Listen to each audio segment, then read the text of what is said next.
তোমার নাম বলো। সন্দীপ সেনাপতি। বয়স বলো। 26+। বাবার বাড়ির তরফ থেকে মাঝে মধ্যে জানতে যায় আশেপাশের লোক ও নিকটাত্মীয়রা ভালো চোখে দেখছে না। বাবার বাড়ির তরফ থেকে কর্মবন্ধন আর বিবাহ বন্ধন করার চেষ্টা করা হয়েছিল। যাই কাজ করতে যাবেন বাধাপ্রাপ্ত হবেন, হাতে টাকা পয়সা থাকবে না, দেনা পর্যন্ত হয়ে যাবে, যত্রবায় তত্রবায় আলোচনা করা কাজ হবে না। বিয়ে হলেও পূর্ণ ডিভোর্সের যোগ রয়েছে, কোনো মেয়ে বা মহিলার মাধ্যমে ক্ষতিগ্রস্ত আর সম্ভাবনা রয়েছে, অ্যাক্সিডেন্টের যোগও রয়েছে এরকম দেখাচ্ছে। যেখানে থাকা হয় বাস্তুদোষ আর পিত্রদোষ দুটোই রয়েছে, শারীরিক স্থিতি মানসিক স্থিতিও খারাপের দিকে যাবে এমনও যোগ রয়েছে বলছে বাবা।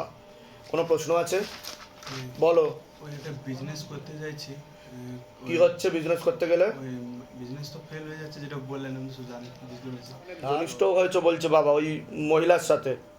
হুম হুম ওকে ক্ষতি করা আছে তুমি যার কথা বলছো, ঠিক আছে। তারও 2 থেকে 3টে বিবাহের যোগ। এর আগে বিয়ে হয়েছিল তার? হ্যাঁ, বিয়ে হয়েছিল, মাঝখানে একজনের সাথে রিলেশন ছিল, তার বাদে আবার আমার সঙ্গে রিলেশন। বুঝতে পেরেছি, তার সাথে কিন্তু হওয়ার যোগ নেই বলছে বাবা। ঠিক আছে, বলে দিচ্ছি কী করতে হবে।